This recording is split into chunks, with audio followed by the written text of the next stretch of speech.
The Hindu festival of Holi marks the arrival of spring in India. The streets become an explosion of color as revelers sing, dance, and throw brightly pigmented powder at one another. It is the celebration of love, colors, and new beginnings, meant to unite the entire nation, except for those who are not invited. For a minority of women, taking part in the festivities is forbidden.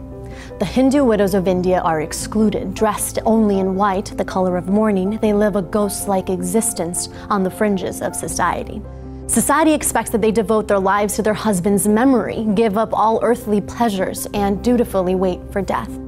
Because they are unable to remarry, Hindu widows tend to rely on family to support them.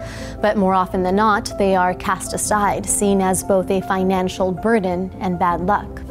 Facing abuse from their families, many widows flee their hometowns in search of refuge. Thousands end up in the city of Vrindavan in northern India, known as the City of Widows. Of the 20,000 who live here, a few fortunate widows find homes in ashrams or Hindu temples, but most end up on the streets, begging for money. For these women, participating in celebrations like Holi would ordinarily be off limits.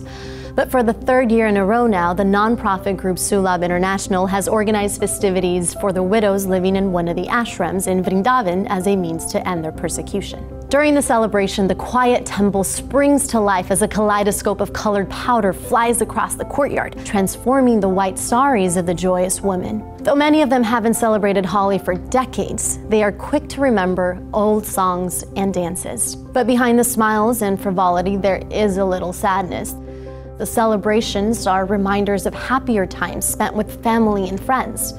But thankfully, that nostalgia doesn't last too long. As one 65-year-old put it, "I was remembering the way we used to play Holi in my family, but today, this is my family." And coming together in this way, sharing in this act of liberation, unifies these women with the millions of other widows just like them across India. Their celebratory spirit reminds us that losing one's husband doesn't mean that one's life is over. In the spirit of Holi, everyone deserves a new beginning.